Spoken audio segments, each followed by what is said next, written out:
Olá, boa tarde a todos. Gostaria de agradecer, em primeiro, a todos e a todas. Gostaria de agradecer a presença aqui no nosso webinar, que vai falar um pouco da nossa linha de pesquisa, transformações do Estado e políticas públicas. Peço desculpas aí pelo pequeno atraso, nós tivemos alguns problemas técnicos que sempre ocorrem. Espero também que todo mundo esteja bem e seguro aí nesse momento tão difícil que nós estamos vivendo. A ideia aqui é uma apresentação, uma conversa, na verdade, muito uma apresentação rápida e uma conversa sobre os interesses que vocês têm, após uma rápida exposição aqui sobre o que cada um dos professores da linha tem feito. Eu sou o Lauro Gonzalez, como eu disse, eu sou o líder da linha, não tem nenhuma relação hierárquica aqui, não significa nada do ponto de vista hierárquico, nós nos revezamos nessa posição de liderança da linha, e agora, enfim, a minha vez tem sido, eu estou cumprindo essa função desde o ano passado. Nós combinamos aqui, a gente não precisa fazer nada muito formal, vocês têm aí acesso ao Q&A, aí as questões e respostas. Esse vai ser um instrumento importante para a gente se comunicar. Acho que vários de vocês possivelmente já usaram esse instrumento em outros eventos online que já tenham participado. E a gente resolveu aqui fazer uma combinação e simplesmente cada professor falar durante alguns minutos sobre o que tem feito, em ordem alfabética, como a pessoa é mais conhecida. Então, o professor Fernando Abrúcio, como ele é mais conhecido como Abrúcio do que como Fernando, ele vai falar inicialmente, aí a gente segue na ordem e depois, na sequência, nós já abrimos para as perguntas e respostas, que eu acho que, na verdade, vocês podem até enviar já durante. Abrúcio, por favor, boa tarde. Boa tarde a todos, me ouvem bem? Tudo certinho? Bom, queria agradecer a todos por vir conversar com a gente aqui. Acho que é um lugar muito interessante para a gente conversar sobre as nossas pesquisas no programa de administração pública e governo da UFV. Nós somos uma das linhas do programa, chamada Transformação do Estado e Políticas Públicas. Eu estou nessa linha desde 2000, portanto, 20 anos, e no programa desde 98, há 22 anos, eu estou, digamos, neste programa da UGV. Basicamente, o Lauro pediu para falar bem rapidamente, eu tenho três grandes temáticas de pesquisa atualmente. A primeira diz respeito ao federalismo. Então, eu trabalho com várias coisas vinculadas ao federalismo, em particular federalismo e políticas públicas. Então, tenho feito pesquisas sobre federalismo e políticas públicas. Acabou de sair um artigo na revista de Administração Pública sobre federalismo e Covid no Brasil. Estou fazendo agora um artigo comparado com 5 países, 2 artigos comparados com 5 países da América sobre federalismo, para 2 revistas internacionais, e é um tema que eu tenho trabalhado desde, na verdade, desde a minha graduação e do meu mestrado, lá, os Barões da Federação. Um segundo tema que eu tenho trabalhado, estou falando mais rapidamente, o Lauro pediu, mas depois eu posso responder a pergunta, que é mais nesse espírito, né, da gente bater um papo. O segundo tema tem a ver com políticas educacionais. Eu tenho estudado muito políticas educacionais, reformas de políticas educacionais. Foi nesse sentido que eu fiquei entre agosto do ano passado e fevereiro desse ano no MIT, com o professor Dan Schneider, trabalhando com reformas educacionais pelo mundo, e eu tenho trabalhado fundamentalmente com reformas educacionais na América Latina. O tema de reformas educacionais, além da ideia de fazer digamos, uma política da política pública, né, the politics of policy, né, tentar entender qual é a política que sustenta reformas educacionais, eu trabalho com alguns temas específicos, destacaria 3. Um é o próprio federalismo, como falado antes, federalismo em educação no Brasil e em outros países do mundo. Um segundo tema tem a ver com gestão educacional, gestão tanto de redes, papel do diretor, gestão de, digamos, das próprias escolas. E, por fim, tem trabalhado bastante, né, tem um grupo, o CAPG, que é o Centro de Pesquisa, com formação e desenvolvimento profissional de professores. Eu vou lançar um livro no final do ano sobre a experiência internacional de formação e desenvolvimento profissional de professores no mundo. tem sido feito. E, por fim, terminando aí, eu trabalho muito também com o tema de gestão pública, trabalhei desde lá da época da reforma do plano diretor, mas tenho me concentrado mais naquilo que também seria, digamos, aquilo que o Guy Peters chama de politics of bureaucracy, ou seja, tentar entender a política da gestão pública. E aí trabalho um pouco com a relação entre política e burocracia. Tenho trabalhado, Maria Rita, não estou vendo Maria Rita, mas tenho trabalhado muito com a professora Maria Rita, que nós estamos fazendo agora um artigo também com uma outra revista internacional sobre accountability da burocracia brasileira, especialmente dos órgãos de controle, e trabalhado com o que faz, digamos, quais são os fatores e condicionantes de reforma da gestão pública no Brasil, olhando a experiência internacional. Então, acabei de fazer também um relatório para a Confederação Nacional da Indústria sobre como outros países do mundo mudaram a sua forma de motivação dos recursos humanos no setor público. E meu olhar ali é menos, acho que mais, tanto do Evan quanto do Ricardo, mas é mais olhar quais foram os mecanismos políticos que garantiram essas reformas na gestão de recursos humanos no setor público. Então, meu terceiro tema é um pouco assim the politics of bureaucracy, the politics of management, de alguma forma, né? O public management, na verdade. Então, eu tenho trabalhado muito com isso. Então, são esses três temas com os quais eu tenho trabalhado e tenho orientado aí. Tenho, acho que agora, 7 orientandos. Eu tenho que perguntar para o meu chefe, aqui, meu chefe da Riva, mas acho que é 6 ou 7. 2 agora também saíram, porque eu vou ficar com 5, vão sair, vou ficar com 5, orientandos, e é nesse campo que eu tenho trabalhado. Acho que é isso, né, Laura, basicamente? Eu acho que sim. Aí a gente pode conversar mais, né, conforme as pessoas coloquem perguntas. Obrigado, Bruce. Bom, acho que o Evan seria o próximo. Acredito que você vai falar em inglês, né, Evan? Ou holandês, não sei, não me lembro agora qual é.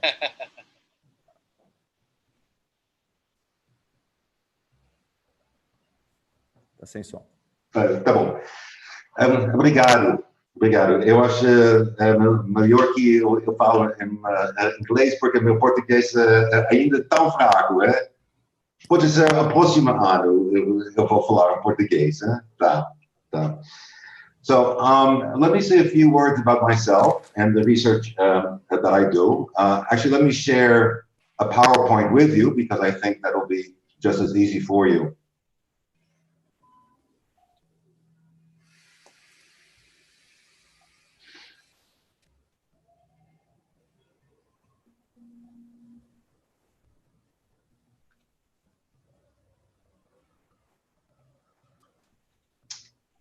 Here you go.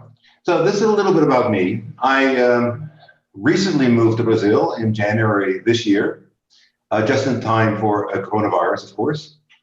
And the reason I came to Brazil is because, well, for personal reasons, because my wife is from Brazil, but also I've been very long interested in public management in South America. My background, let me say, is very international. I have American parents, but I grew up in Holland. I have a Dutch stepfather. So I speak Dutch, and I did all my education there. For my PhD, I went to America, where I got my PhD from George Washington University, and I worked for the American national government for some years. I did my entire career in the US at 3 universities, starting as an assistant professor at the University of Miami and ending up as a distinguished professor at Louisiana State University, which is one of America's major universities. And I was there during Hurricane Katrina in 2005. And we went through that. We had a house in New Orleans. And coincidentally, just after that, I got a call from some friends in Korea, and they asked me if I wouldn't want to give a lecture in Korea. And that started for me a whole journey, an opportunity of actually living in Asia.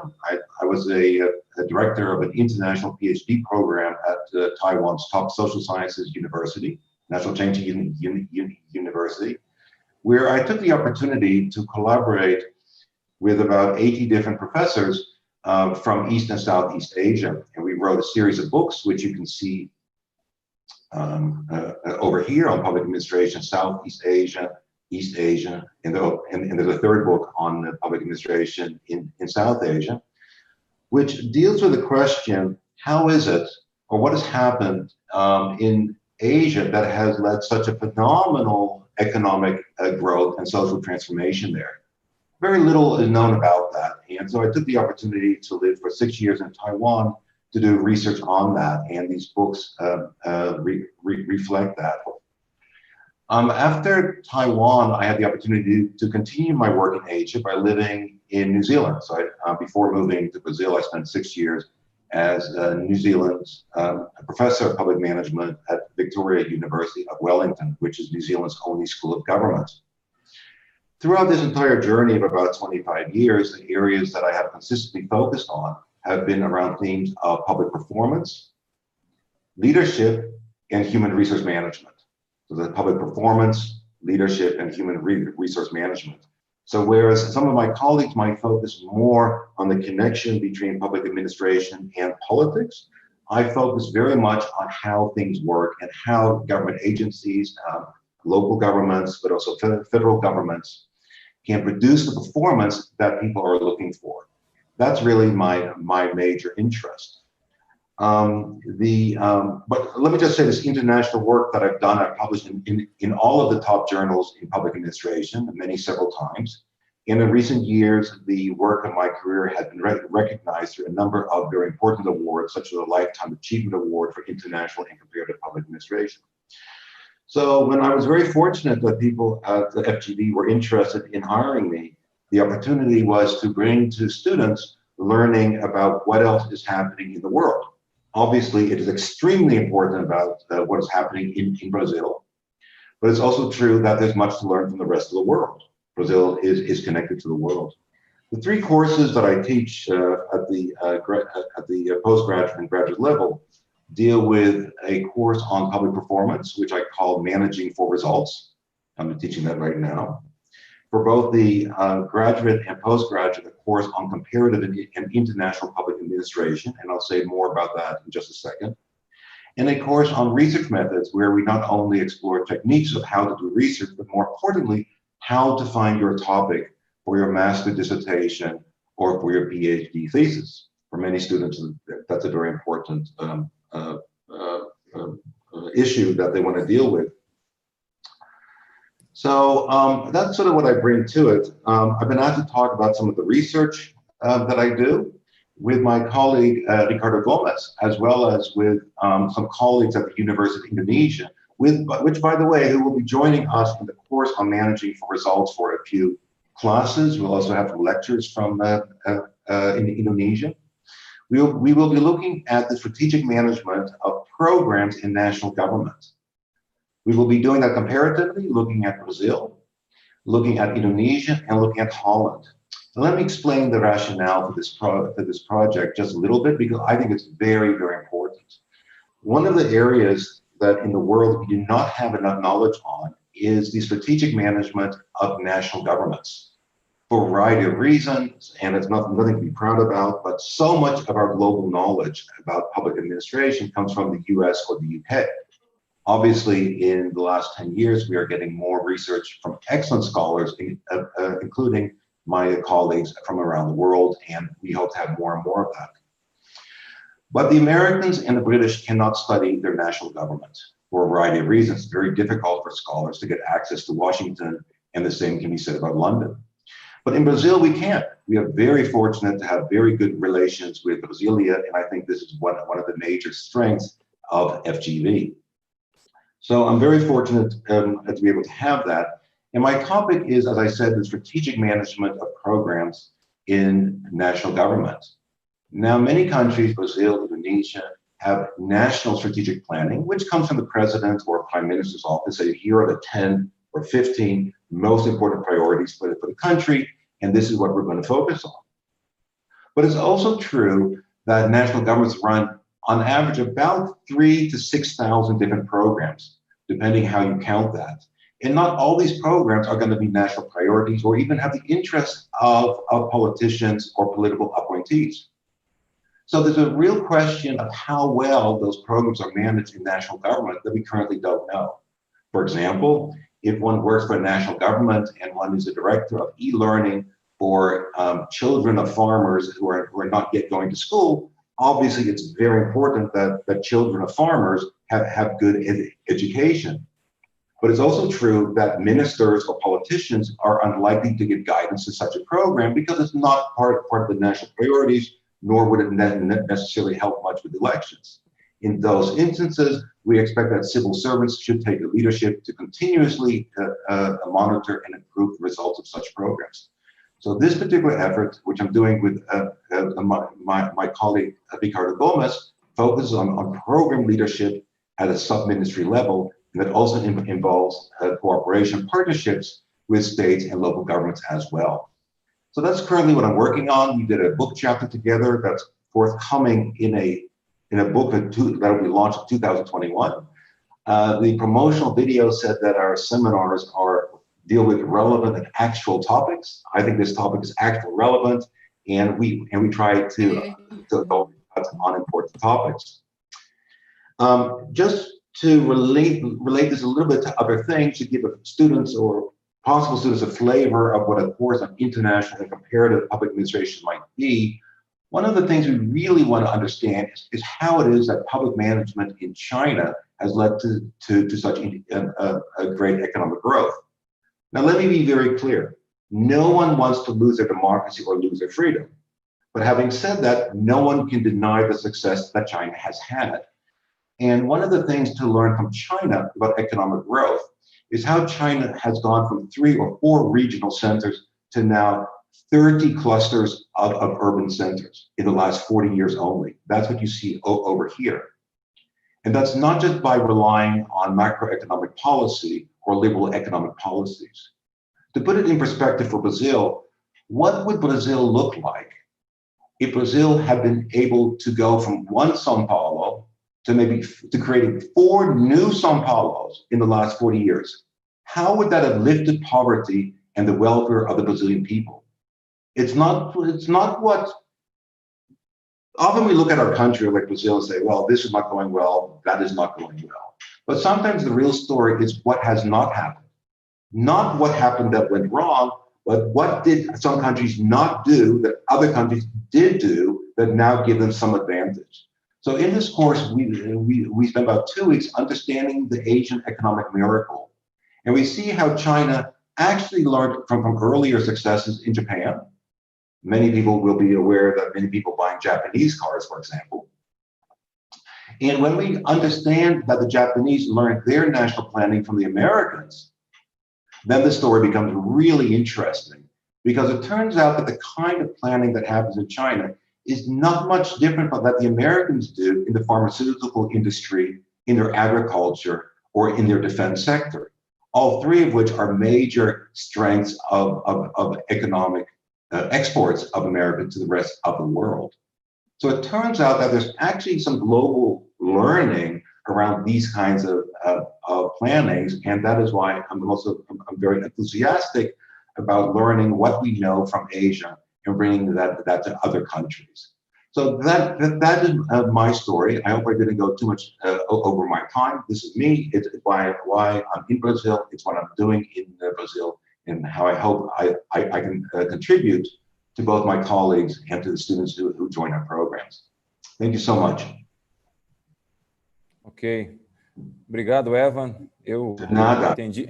Eu acompanhei. Não, o seu português tá bom, não? O seu de nada foi perfeito, não se preocupe. Você me entende, não é?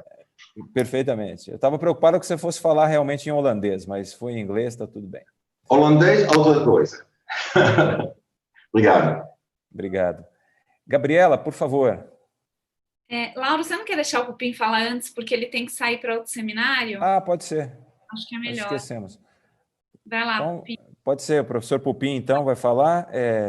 Ele, inclusive, já deve ter estado, talvez, presente em algum outro webinar, talvez alguns que estejam aqui assistindo já o conheçam, porque ele é o coordenador do programa como um todo, ou seja, nosso chefe mor.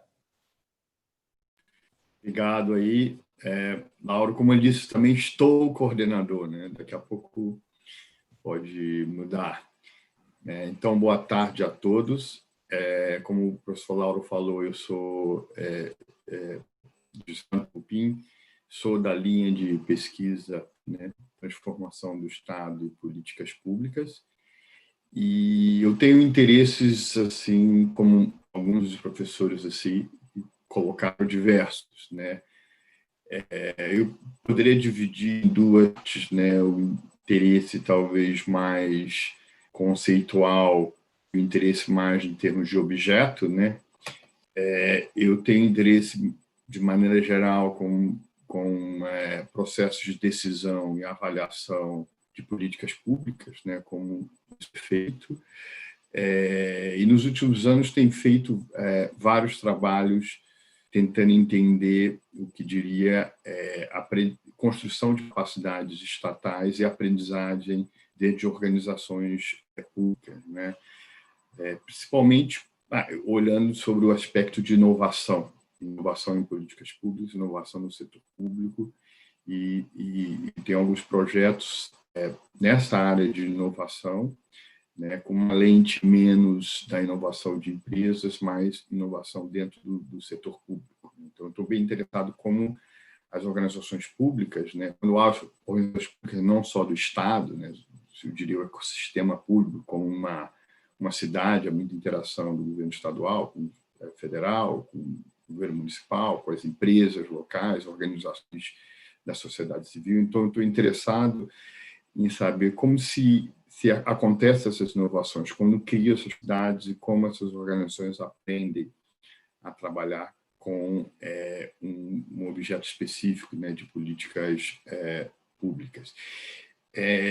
Então, esse é o meu tema em geral de interesse, né? E eu tenho, em termos de objeto, né, tenho alguns interesses gerais, poderia dividir em três. Primeiro, eu tenho agora um interesse grande sobre essa agenda global do ODS, né, o desenvolvimento sustentável, com diferentes níveis da sociedade constroem essa agenda, né, e como esses diferentes objetivos são conectados um com o outro para tentar uma política que eu diria mais intersetorial, né. A segunda objeto que eu estou interessado seria essa agenda ambiental, né, desde poluição, lixo, saneamento, até questões globais, né, biodiversidade, mudanças climáticas, principalmente no contexto mais subnacional. Eu tenho feito nos últimos anos vários trabalhos nesta área,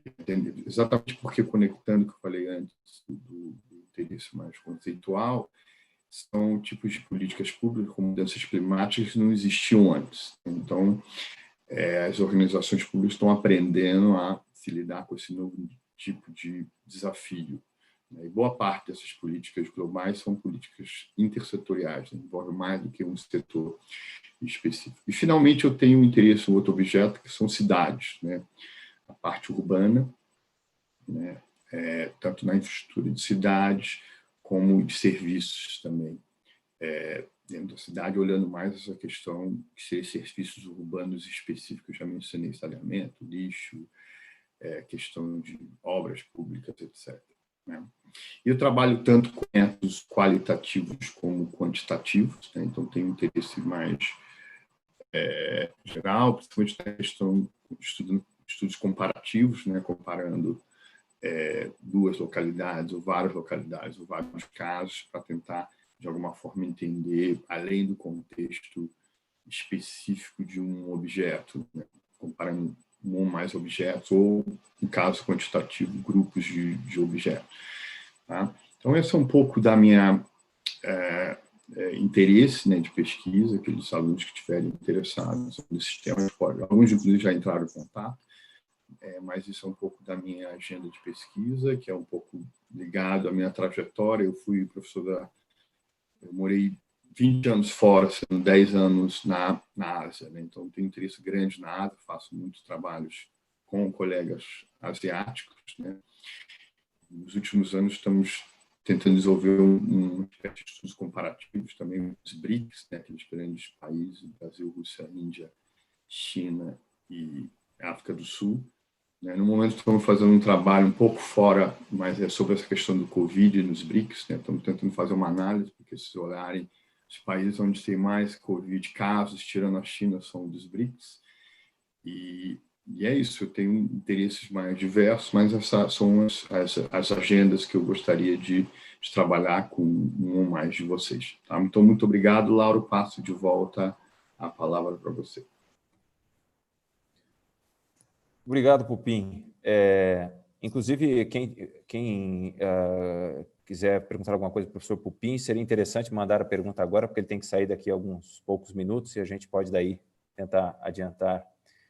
Então, acho que agora é você, né, Gabi? Gabriela, por favor. Bom, boa tarde a todos e a todas. Eu sou Gabriela Lota, sou professora da FGV faz 2 anos, eu estava antes na Universidade Federal do ABC.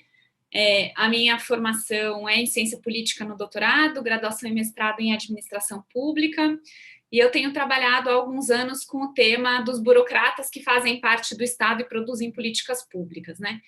Eu coordeno atualmente o Núcleo de Estudos da Burocracia, que é um grupo de pesquisa que tem realizado várias pesquisas sobre o papel de diferentes tipos de burocratas em diferentes tipos de políticas, né? Então, a gente olha para a burocracia de médio escalão, gerentes de serviço, a gente olha para os burocratas que gerenciam equipes lá mais na ponta, e a gente olha muito, a gente tem vários trabalhos sobre burocracia de nível de rua ou trabalhador de linha de frente, né? E aí, no grupo, a gente tem tocado pesquisas sobre essas burocracias nas áreas de saúde, assistência, segurança, habitação, educação, enfim, temos pesquisas sobre vários tipos de profissionais, né? Então, os profissionais da saúde, os professores, os policiais, os agentes prisionais, também os gerentes desses serviços e os diretores que fazem a intermediação entre a formulação e a implementação desses serviços. Então, minha trajetória ela tem sido muito voltada a entender o papel dos atores na implementação, né? Meu foco analítico tem sido a implementação das políticas, e agora, durante a pandemia, a gente tem feito no NEB um esforço grande de entender os efeitos desse momento na atuação dos burocratas de nível de rua, dos profissionais da linha de frente. Temos feito várias pesquisas, aplicamos agora uma segunda rodada de survey, já a primeira teve 4.000 respondentes, a segunda teve 5.000, vamos continuar aplicando aí enquanto a pandemia dura, porque a nossa ideia também é conseguir fazer uma intersecção ou algum tipo de diálogo entre a produção acadêmica e o que acontece na vida real da gestão, né? As decisões que são tomadas pela administração pública. Acho que é isso. O NEB é aberto para quem tiver interesse de participar. Eu vou colocar aqui o meu e-mail. Nós temos um site, também vou colocar o site aqui para quem quiser entrar com toda a nossa produção e o que tem saído. Nós temos reuniões semanais de discussão de texto ou de organização de seminários abertos, enfim, cada semana é de uma maneira diferente. Então, quem tiver interesse de entender como é que o Estado funciona por dentro, né, abrir a caixa preta do Estado, venha para o NEB, seja muito bem-vindo, que nós estamos com uma agenda bem ativa de pesquisas, inclusive com redes internacionais, né? Esqueci de falar isso, eu tenho feito algumas pesquisas com um grupo da Dinamarca e também tenho feito pesquisas com um grupo de Israel, que também estudam especialmente os burocratas de nível de rua, e acho que é isso. De forma geral, posso ir tirando mais dúvidas aqui eventualmente. Ok, Gabi. Obrigado. Aliás, Gabi não, Gabriela. Então, acho que agora é minha vez aqui. Eu costumo dizer que eu sou uma criatura bastante híbrida aqui dentro da nossa linha, e eu diria que do programa também. Eu sou coordenador de um centro de estudos voltado para o tema de microfinanças e inclusão financeira. Aliás, esse é exatamente o nome. Esse é um assunto bastante interdisciplinar, um assunto que envolve diferentes lentes teóricas, apesar de ter a palavra aí finanças no meio, tecnologia, política pública. Talvez a faceta mais conhecida desse tema seja microcrédito. Por isso mesmo, eu me aproximei de um professor há muitos anos que já se aposentou, que atuava na nossa linha, que era o Kurt Mettenheim, ele ainda permanece estudando bancos públicos, é uma dos focos de atuação em pesquisa do CURT, e aí me aproximei justamente por conta do fato de que a maior parte desses programas de microcrédito, microfinanças, era, no Brasil, implementado, e eu diria até que formulado, por bancos públicos, para além do fato de que existe muita política pública ligada à bancarização, à inclusão financeira, etc. Isso é bem visível. Isso me levou do ponto de vista teórico, isso me levou para um conceito de proximidade que tem a ver muito com o desenvolvimento local, com o uso de novas tecnologias para desenvolvimento local, mas dentro de uma lógica de que isso tem que estar dentro das políticas, né? Não o local, o estudo do local, mas como é que o local volta e alimenta a formulação das políticas, uma espécie de bottom-up, como se diz, de baixo para cima, dentro das políticas. Enfim, e aí eu fui me conectando dentro dessa lógica, inclusive com diversas pessoas que atuavam na linha, porque, por exemplo, essa lógica de novas tecnologias e proximidade, ela é muito forte em diversas políticas. Uma das coisas que eu tenho pesquisado ultimamente é, por exemplo, a habitação, essa lógica, a lógica da proximidade do microcrédito trazida para políticas públicas voltadas para a habitação, e aí o meu objeto específico foi o programa Minha Casa Minha Vida, em particular a modalidade entidades.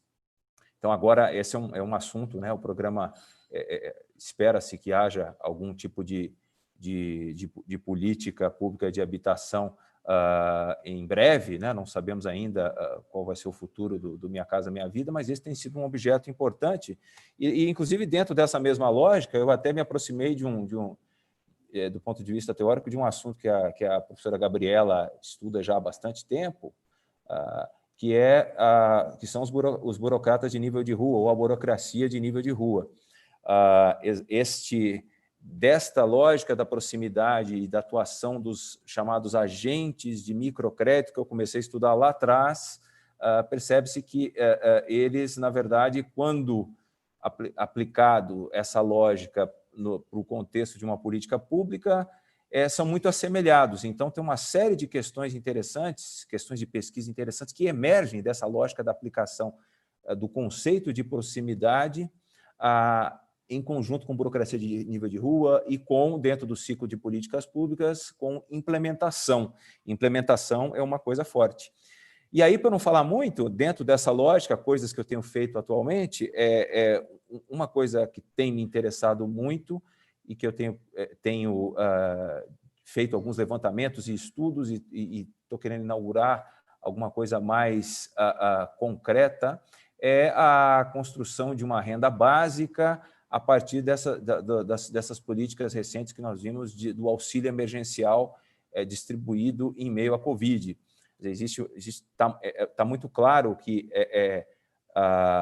no contexto atual, com as mudanças pelas quais o mercado de trabalho passou, com a emergência dessa chamada economia do bico, com a precarização das relações de trabalho, enfim, com todas essas mudanças, é preciso repensar as políticas de transferência de renda e o meu foco dentro dessa lógica é muito mais na implementação e no uso de tecnologias para esta implementação do que exatamente formulação. Eu sou economista de formação e os economistas, em geral, dentro das políticas públicas, eles gostam mais das duas pontas, a ponta da formulação e a ponta da avaliação. E, muitas vezes, a implementação que afeta tanto o próprio resultado, né, é deixada de lado, pelo menos dentro dessa lógica mais econômica, e é isso que eu tenho tentado estudar, mas pensando no contexto do uso das novas tecnologias.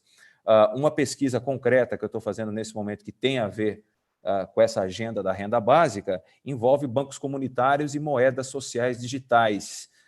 Especificamente, nós temos estudado casos, e um caso em particular, que é o caso de Maricá, onde a atuação de um banco comunitário em conjunto com a implementação de moedas sociais digitais, ela foi capaz de distribuir de maneira muito mais eficiente, inclusive no contexto de pandemia, evitando contágio, o auxílio emergencial, tanto do governo federal como um auxílio emergencial que existe, uma renda básica, um modelo de renda básica de cidadania que já existe dentro do município.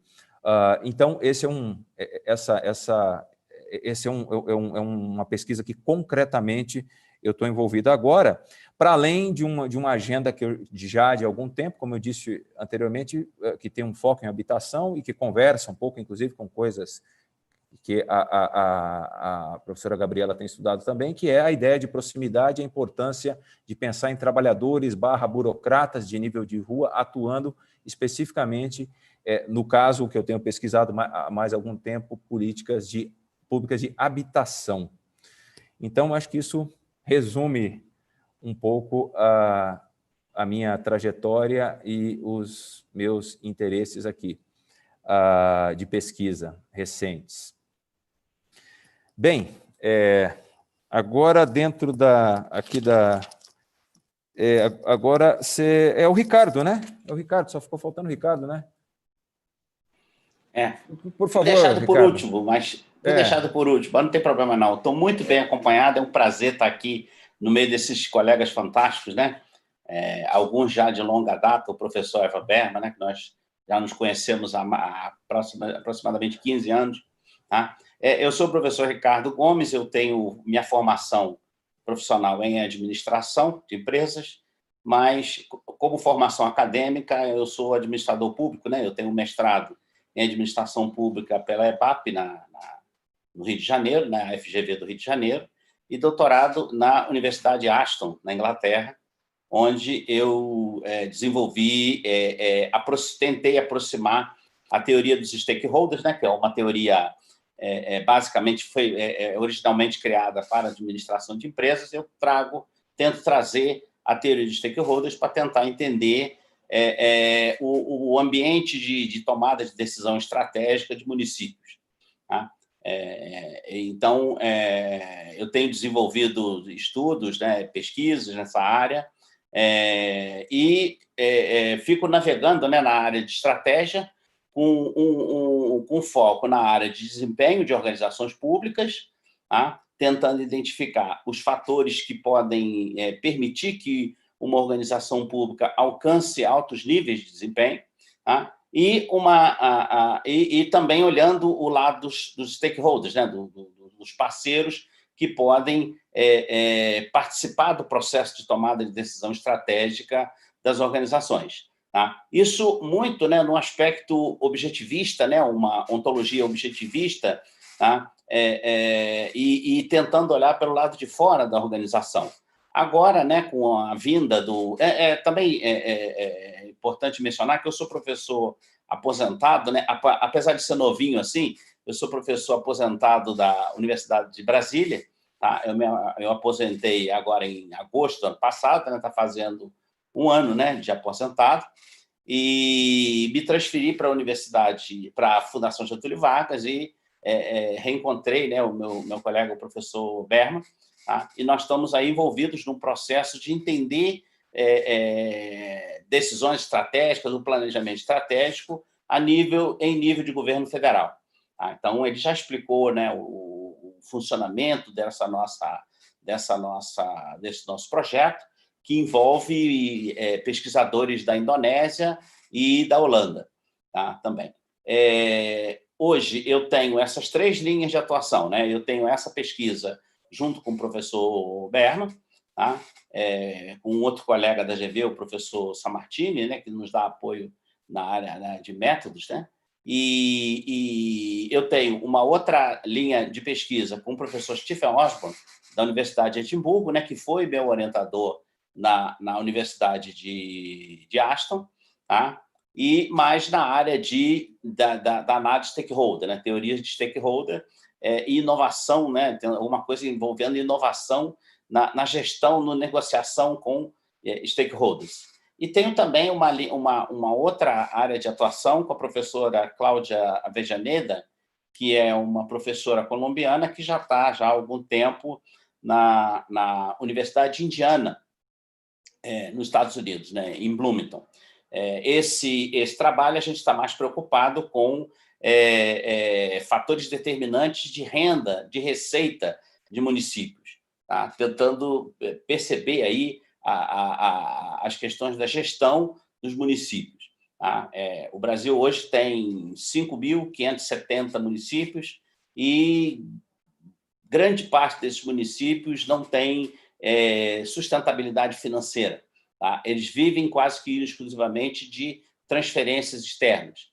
A capacidade de arrecadação deles é muito pequena, então, mas a gente não entra no foco das questões internas de gerenciamento financeiro. A gente entra nos fatores determinantes. Quais são os fatores que podem intervir para que os municípios tenham uma melhor saúde financeira? Tá? Então, aí a gente está com esse projeto, né? O projeto com a professora Avejaneda, a gente está estudando os 853 municípios do estado de Minas Gerais nos últimos 15 anos. Tá? Nós pegamos aí a partir de 2000, né, o mandato, né, 2000 até 2016. Então, nós estamos levantando dados, né, para ver se a gente consegue ter alguma conclusão com relação a esse aspecto.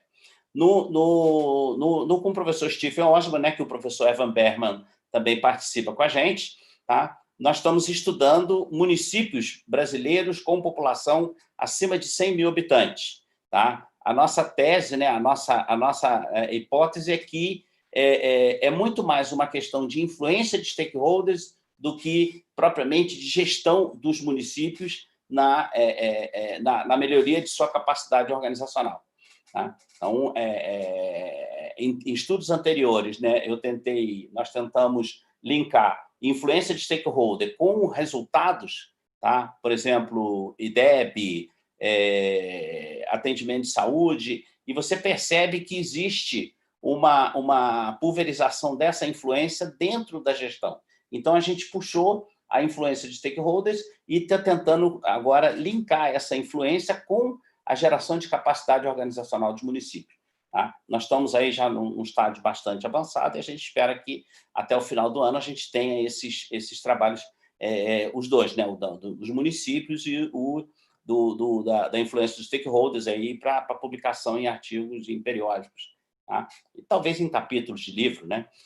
Eu trabalho também com colegas daqui da América Latina, né? O professor Pablo Sanabria, que é um professor da Universidade de Los Angeles, na Colômbia, com o professor Christian Pliskov, que é um professor de uma universidade chilena, tá? E nós estamos trabalhando num capítulo de livro a ser publicado no professor John Diamond, na Inglaterra, talvez no ano que vem.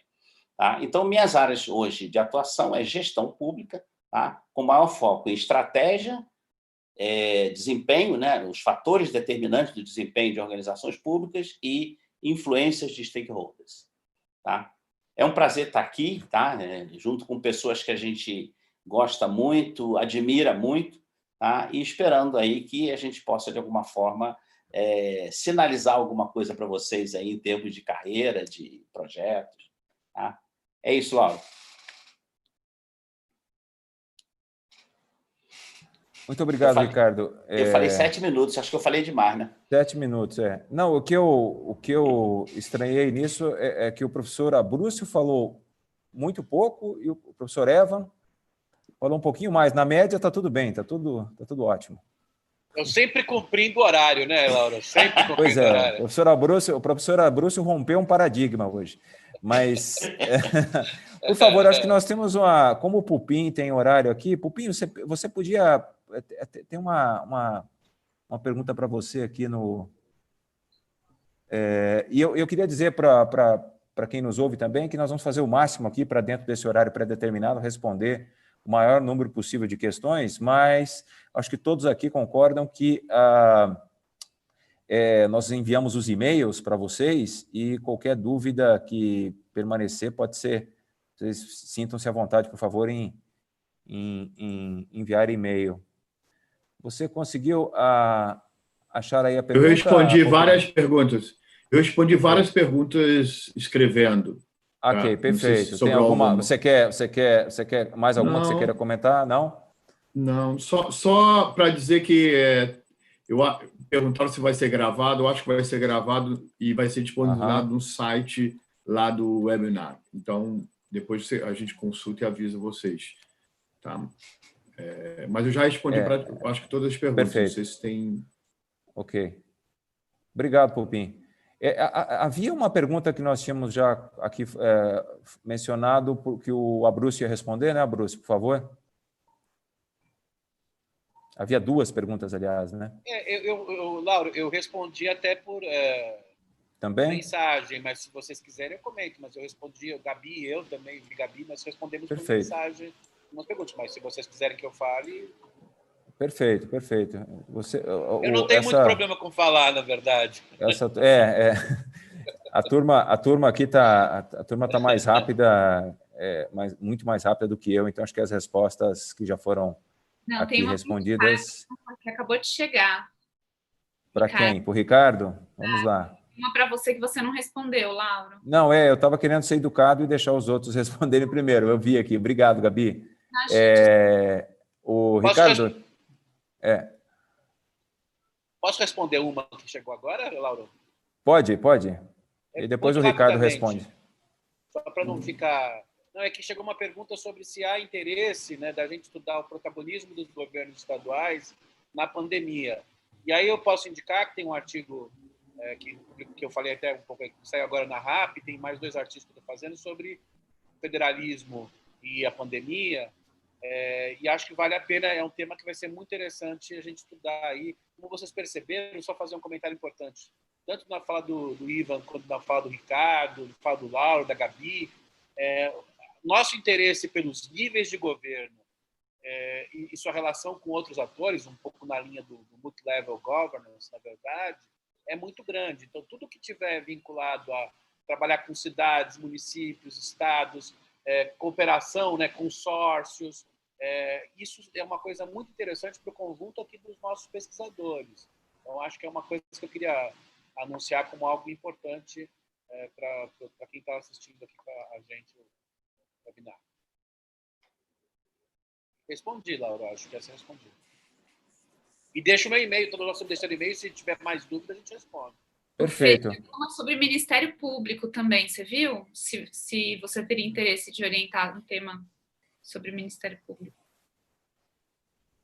Estou trabalhando agora com Maria Rita e mais um professor do Direito e 2 alunos do programa sobre formas de accountability do sistema de controle, né? O controle do controle. Então, a gente está trabalhando com o CNJ, com o CNMP, e estamos com 2 artigos agora em avaliação sobre como o Ministério Público, digamos, a endogenia corporativa do Ministério Público. Esse é o tema que tem um pouco esse debate, Gabi faz, Ivan e Ricardo pela linha mais estratégia, que é a relação entre política e burocracia. Então, a gente está olhando como no Ministério Público está se constituindo eles controlam os outros, mas não deixam ser controlados, né? Um pouco nessa linha. Perfeito. Acho que o Ricardo podia talvez responder e depois eu respondo. E obrigado, Gabriela. Vai me ajudando, Gabriela, por favor. Obrigado. Tá. É uma questão aí colocada pelo Anderson Oliveira sobre sustentabilidade de hospitais, sustentabilidade e eficiência em hospitais públicos, né, e SUS. Eu acho muito interessante, muito relevante, oportuno, tá, Anderson, a gente tentar estudar essa questão aí. Eu não tenho assim estudado muito a área da saúde, mas a área da saúde talvez seja onde você encontra o maior volume, né, de informações, indicadores disponíveis aí para consulta, né? Tem o DataSUS, o CIOPS, enfim, uma série de sistemas aí disponíveis com dados disponíveis. Acho muito interessante isso. Nós estamos aí no meio de uma pandemia, né? Em que nós já passamos dos 100 mil mortes e até pouco tempo atrás, eu não sei se esse dado melhorou ou não, nós tínhamos 40 mil leitos de UTI em todo o país. Tá? Numa população de mais de 200 milhões de habitantes, 40 mil leitos de UTI assim, um número muito baixo. Tá? Então, agora, não se sabe se é o ideal ou não, né? Porque parece que existem os indicadores aí da Organização Mundial de Saúde, né? Seriam leitos para número de leitos de UTI por cada 100 mil habitantes. Mas, numa hora dessa, né, em que você está enfrentando uma pandemia, que você vê essas questões. Mas a gente pode... eu acho que esse é super importante, relevante e oportuno, Anderson. Tá? Eu tenho todo o interesse desse tipo de pesquisa. Ok. Eu acho que, então, deixa eu responder duas perguntas acho que são bastante correlacionadas aqui. O Aldo pergunta sobre o microcrédito nesse período específico. Eu, inclusive, vou colocar, daqui a pouco, aqui, eu coloco um link para um estudo recente, um levantamento recente, na verdade, que eu fiz junto com o Bruno Barreira, sobre crédito, e a frase acho que resume é a seguinte: em condições normais, mesmo quando não há pandemia, já há um problema de crédito para uma parcela da população, e o microcrédito, em particular, entra aí dentro desse tipo de crédito para esta parcela da população. Então, mesmo em condições normais, há problemas, imagina, numa situação de pandemia, então, infelizmente, os problemas recrudescem nesse contexto. Trazendo para a realidade de pesquisa, daí, isso é um tópico muito importante, porque a realidade das políticas de microcrédito, inclusive das políticas públicas de acesso a crédito, elas estão sendo muito afetadas, e eu diria que positivamente, vejo mais aspectos positivos, pelas novas tecnologias. Então, tem um conjunto de coisas que está acontecendo, e isso tem a ver, inclusive, com a segunda pergunta sobre bancos comunitários. A atuação dos bancos comunitários em nível local tem sido extremamente... já tem sido e pode ser muito mais afetada pelo uso dessas novas tecnologias. Essa é uma coisa que eu falei rapidamente quando falei um pouco da minha trajetória, mas eu tenho feito uma série de estudos junto com o pessoal especificamente ligado à tecnologia. Então, existe uma promessa muito grande de trazer para as políticas públicas as inovações tecnológicas ao longo de todo o ciclo, inclusive, sendo que o que me tem chamado mais a atenção é justamente a implementação. Então, esse é o caso da renda básica também. Então, nesse sentido, eu diria que os bancos comunitários eles têm um papel, eles têm uma certa semelhança com as cooperativas, como alguém perguntou aqui, mas eu chamaria a atenção que todos eles estão sendo muito impactados por essas questões das novas tecnologias e tem muito objeto de pesquisa relacionado a isso e às políticas públicas.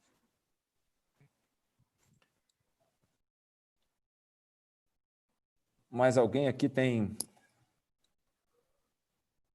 Eu estou respondendo algumas aqui do próprio QA, né? Como é que é isso aqui? É Questions and Answers, né? Questions and Answers, Mas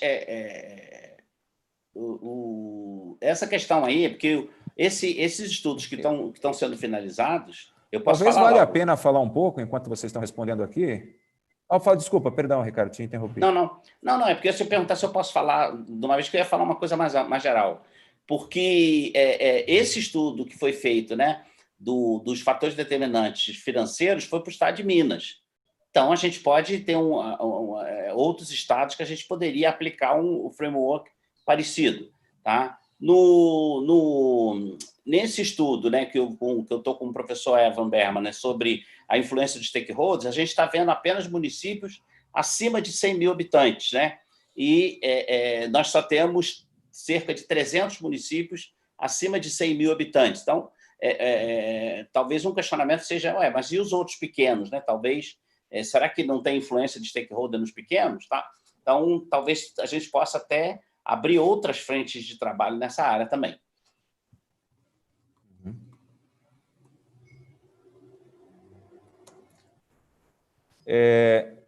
Gabriela, tem mais alguma questão aí que tenha chegado, que você queira responder, ou Aburo? Não, alguém pergunta se a gente sabe se o Bresser está orientando o mestrado. Eu acabei de responder essa. Então tá bom. É... Chegou uma do Renan para você.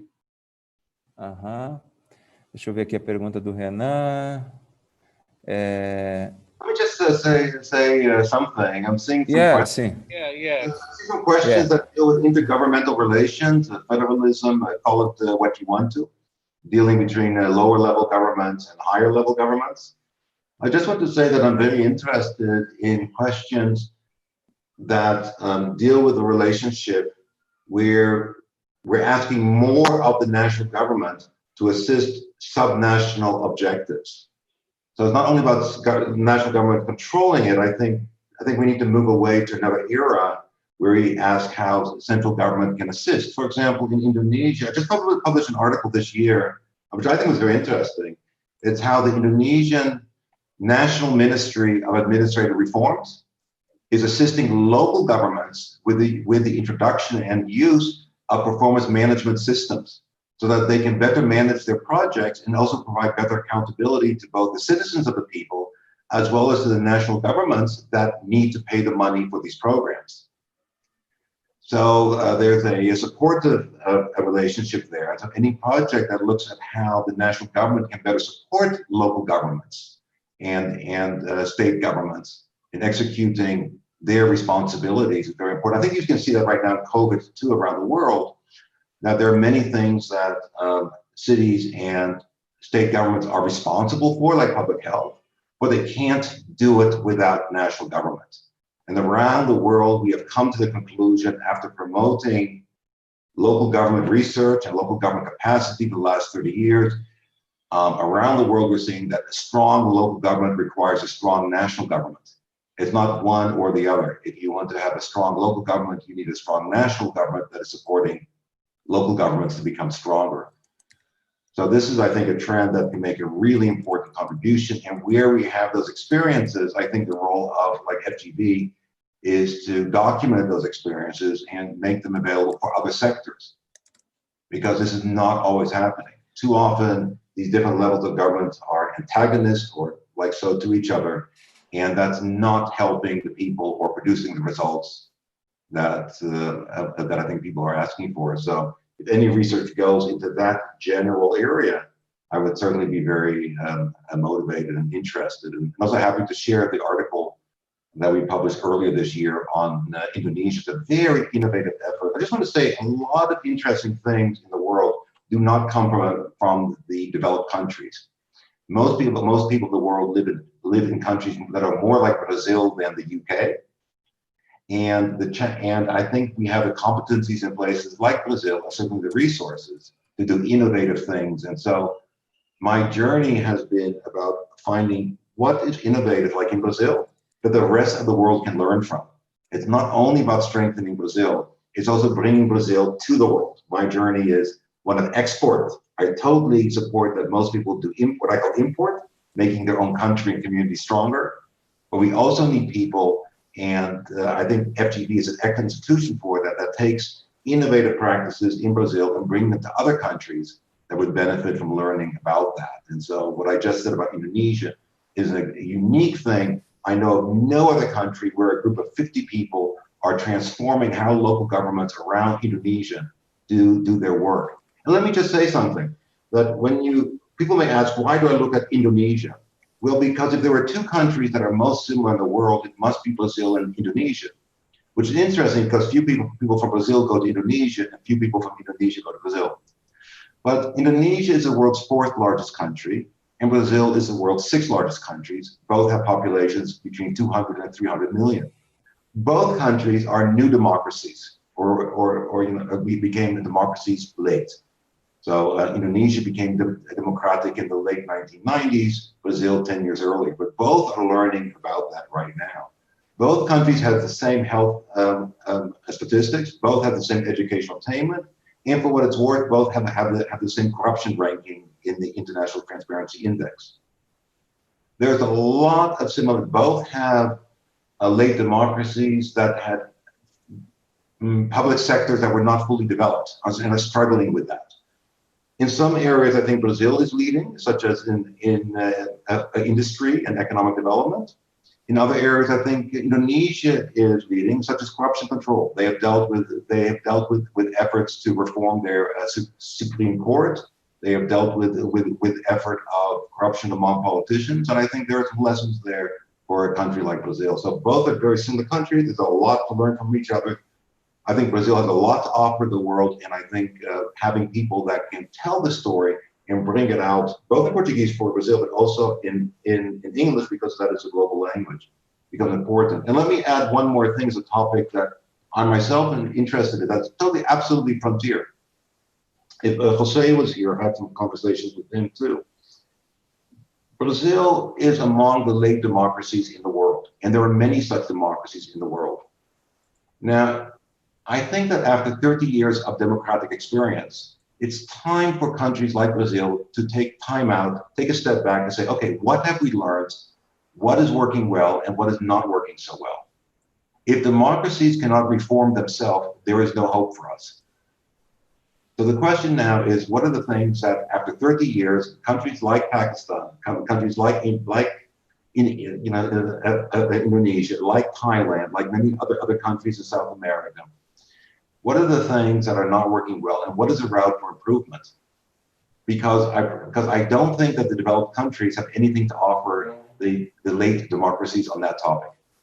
So any topic that we talk about here, but also deals with how, in the context of that particular topic, be it education or financial aspects or environmental aspects, how we can look at what 30 years of democracy has brought in a particular area and how we can possibly reform that, produce better results going forward. I think that would be a great global interest around the world, because this is where so many countries now are. It's time to get away from the micro thing and the incremental improvements and following models of other countries to stepping back and saying, whoa, after 30 years of this stuff, how can we do it different going forward? I think this is what the people of every country want to see right now. So I just wanted to contribute that, and the interest in federalism. I know I'm talking too much, but okay. I promise you that I won't say anything more in Portuguese. Eu só queria comentário rápido, e já emendando aqui com uma pergunta. Uma das coisas que eu estudei nos últimos anos e que tem muito a ver com o que o Evan acabou de falar, que é a ideia do Brasil, o que está funcionando bem no Brasil ser visto pelo mundo,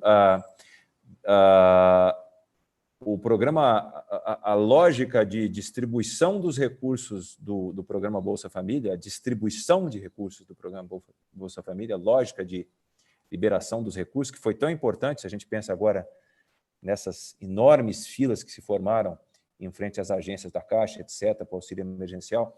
Imagina a dificuldade lá atrás dos recursos chegarem nos municípios. Isso é um assunto no qual eu estive envolvido em pesquisa e que exatamente se encaixa nesse caso que o Evan falou. Estudiosos do mundo inteiro vinham entender como é que o Brasil fazia essa distribuição descentralizada, como é que os recursos chegavam aos municípios no contexto de um programa de uma escala tão grande. E quero emendar aqui com uma pergunta que foi feita, sim, essas questões para recortes populacionais específicos, essas que eu mencionei que têm me interessado como objeto de pesquisa, perguntas de pesquisa. Sim, a população refugiada, inclusive são várias iniciativas, como a gente tem uma atuação relacionada à pesquisa aplicada também por causa dos centros de estudos. Aliás, essa é um grande atrativo, a meu ver, para quem entra na EASP. Existe um conjunto grande de centros de estudos, inclusive vários deles com possibilidade de realização de trabalhos de pesquisa remunerados. Uma coisa muito interessante também é a conexão internacional dos centros, além da internacionalização dos professores, dos diferentes projetos que são realizados. Os centros também são um locus importante de conexão com pesquisadores de fora do Brasil. Então, essa é uma questão que acho que pesa muito e conta muito, favorece muito os nossos alunos, tanto do mestrado como do doutorado. E, inclusive, finalizando nessa questão da população refugiada, tem tido um interesse crescente de arranjos que mesclam instituições não públicas e instituições públicas no atendimento específico dessa população. Então, sim, esse é um tema atual e super interessante aí de pesquisa acadêmica. Bem, Ricardo, acho que você queria falar alguma coisa, né? Tem alguma pergunta aí para você?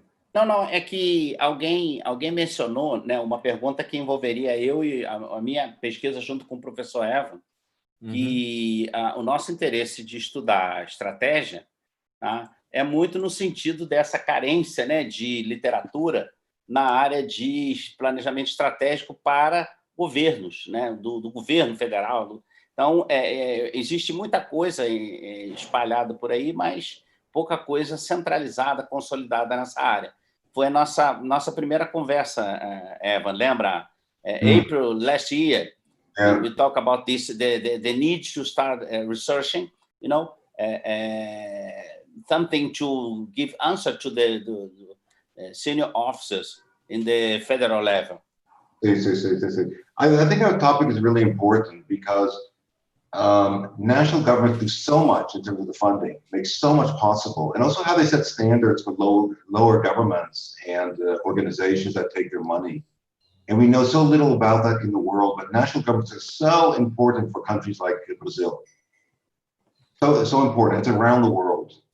So yeah, there's nothing about that, and this is what Brazil can contribute to the world, because we have access to Brasilia, but I promise you that professors in America don't have access to Washington. And I know this will be recording, and maybe I overspeak, but I think in England, people don't even know who can work in Whitehall, who even are the program directors. It's so difficult to get access to. So the tools that we need to make Brazil better, you don't always get it from other countries. Sometimes you got to make your own research. And I think that is exactly what we are doing here. And I think there's a lot of interest. And Indonesia is also interested. This is what we're doing with Indonesia. Indonesia and Brazil both interested in this topic. In Indonesia, they have a civil service training institute, something like a INAPI, and they are supporting our research, and they expect us to make a training program for them next year, and that'll be an opportunity to bring Brazilian content to Indonesia and vice versa. So this is very exciting. Okay. Wow. Right?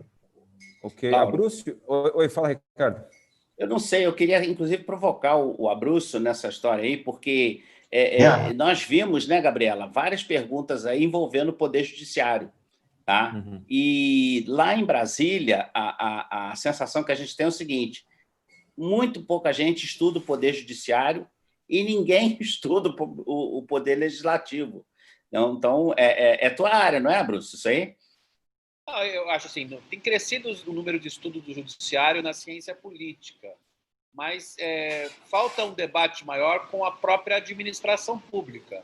Esse trabalho que eu estou fazendo com a Maria Rita, com o Rafael Viegas e com um colega da Escola de Direito, nós estamos estudando o Ministério Público, o Conselho Nacional do Ministério Público, o Conselho Nacional de Justiça, tentando ver as formas de accountability desses órgãos, mas também as formas de formação dessa burocracia, quem são esses burocratas.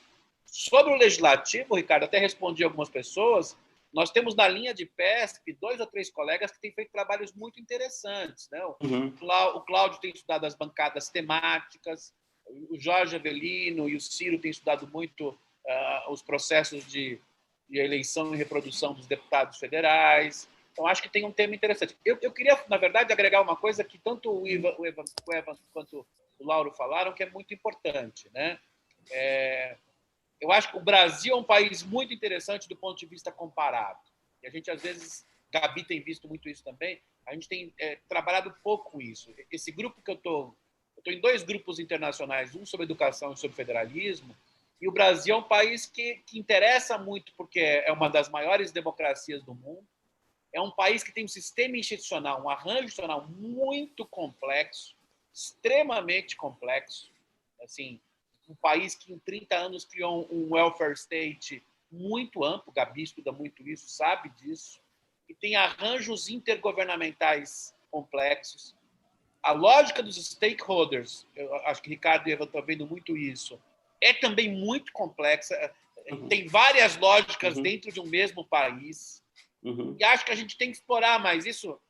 Quando a gente está falando isso, a gente tem que explorar não só como professor, mas como alunos de mestrado e, sobretudo, doutorado.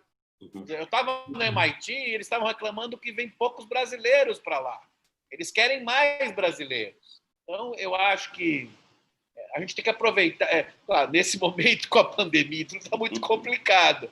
Mas, passado esse momento da pandemia, eu acho que a gente tem que aproveitar mais essas redes, porque países como Brasil, China, Estados Unidos, Indonésia, como o Evan falou, são muito interessantes. E a gente tem que comparar mais esses países. Além disso, Evan, tem uma outra coisa que, minha impressão, a gente compara muito pouco os países das Américas. Acabei de lançar 2 livros assim, com um colega nosso que deu aula com o Lauro, o Eduardo Green, no México, 2 livros do México sobre federalismo nas Américas. E o Brasil conversa muito pouco com o México, Argentina, Estados Unidos, Canadá, ao contrário da Ásia e da Europa, em que os países conversam muito com eles próprios, né? Você vê, qualquer artigo da PAR, na verdade, tem 3, 4 países europeus ali sendo comparados, e na Ásia é impressionante. O Gabi, que trabalha muito com o pessoal da Dinamarca, o pessoal do mundo nórdico, adora se comparar, às vezes para um xingar o outro, mas adora se comparar, e a gente, na verdade, faz muito pouco isso, tanto com esses, digamos, pivotal states, né, para pensar um pouco na teoria das relações internacionais, com os países que são centrais no mundo, quanto com os países da América Latina. E eu acho que os alunos deveriam entrar não só pensando em pesquisar o Brasil, mas pesquisar o Brasil de forma comparada. Isso vai facilitar a carreira dos alunos, não só acadêmica, mas em várias coisas, vai facilitar a publicação com outros colegas de outros países, com os próprios professores.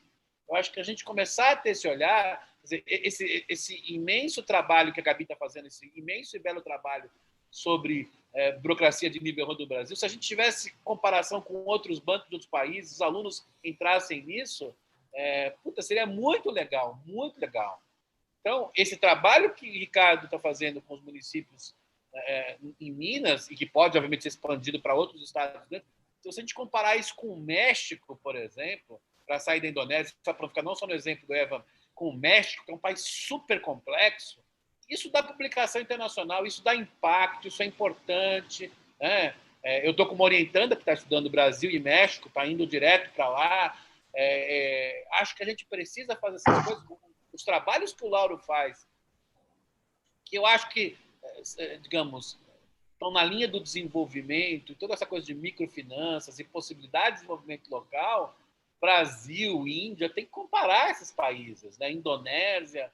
Então, eu acho que assim, o meu convite aos alunos, estou fazendo uma provocação aos alunos, entrem pensando também em ampliar um pouco a temática do Brasil para além do Brasil. Acho que isso vai ser muito importante para a carreira de vocês. Vai ser importante, é claro, para o nosso programa, isso inegavelmente vai ser um critério para a gente selecionar alunos ao longo do tempo, mas para vocês, isso vale muito a pena. Eu tenho um ex-aluno que fez doutorado comigo. Como ele fez um doutorado comparado, isso lhe permitiu estar há 10 anos trabalhando no Banco Mundial. Não é carreira acadêmica, mas ele ter feito um trabalho comparado, ele abriu portas no World Bank. Então, acho que a gente essa é a minha provocação a vocês. Tentem ter esse olhar, que o Brasil é um país muito rico de ser entendido e fica mais rico quando compara com outros, né? E eu acho que vale um brevíssimo complemento. Dentro dessa lógica, eu acho que o nosso programa e a nossa linha em particular, ela propicia esses estudos comparados utilizando lentes teóricas e metodologias de avaliação diferentes, variadas, né? Há espaço para diferentes lentes teóricas e metodologias sem perda de rigor acadêmico. Então, essa é uma coisa que a gente costuma dizer sempre, não há nem a lógica de combinação de métodos, a lógica de... Há uma liberdade de escolha de métodos e de lentes teóricas que se refletem, inclusive, nas diversas apresentações que aconteceram aqui, como deu para ver que cada um aqui tem um caminho tem uma posso trajetória complementar? diferente. Laura, acho que ele pode assim, não há métodos qualitativos e quantitativos têm que ser combinados, né? Nós estamos com um monte de orientando, tive uma tese agora, Gabi está na banca do André, forcei ele a combinar métodos qualitativos e quantitativos.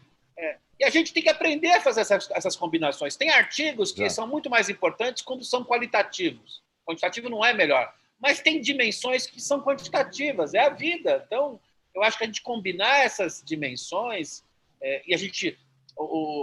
O Ricardo contou, está trabalhando com outro professor que nem é da nossa linha, eu e o Edu trabalhamos muito com o pessoal, às vezes, de PESP, trazer os estatísticos os economistas do nosso lado. Gabi trabalha com muita gente, na casa tem uma coisa qualitativa muito forte, trazer antropólogo para o nosso lado. Nós temos que fazer isso. Bom trabalho, no MIT lá o discurso era o seguinte, bom trabalho é coletivo e interdisciplinar. Não existe autor de uma coisa só e precisa ter algum diálogo interdisciplinar. Eu acho que a gente tem que... nós também, como professores, temos que sempre melhorar nisso, sendo muito honestos com quem nos assiste, mas é uma coisa que a gente tem que vender para vocês, porque daqui a 20 anos vocês têm que fazer melhor do que nós. Eu sempre digo isso. O Ricardo novinho, né, se aposentou com 30 anos, mas daqui a 20 anos, quando o Ricardo tiver 50, vocês têm que fazer melhor do que nós. É isso que vocês têm que fazer. E eu acho que valeu, Abruzzo, obrigado. Depois esse elogio. Bom, então o professor Ricardo vai começar a estudar Previdência agora, desde já, então. Mas eu acho que essa é uma tecla, complementando o complemento, essa é uma tecla na qual a gente tem batido em conversas internas na linha. Acho que eu já conversei com você, Abruzzo, sobre isso, com a Gabriela, tenho certeza que algumas vezes também, que essa ideia de combinação de métodos, né? Não existe método estanque. Então, na busca da melhor, dentro das perguntas de pesquisa diversas assim, que emergem dessa conversa que a gente teve aqui durante essa 1h30, qualquer método é bem-vindo sem perda de rigor. Essa é uma coisa importante, né? Tem tido uma pressão, digamos assim, uma demanda maior para que o formato dos trabalhos seja adequado à publicação. Isso é uma coisa da qual a gente não pode fugir, mas, ao mesmo tempo, a combinação de métodos permite, sem rigor, fazer coisas que são mais aplicadas e úteis para a realidade do país, para os desafios que nós enfrentamos. Acho que isso é uma coisa muito importante também, essa certa flexibilização do método, sem perda de rigor, amplia a possibilidade de aplicação à realidade. Nós temos batido bastante nessa tecla.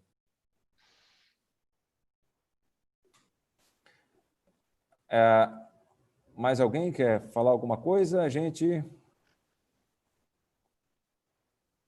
Não?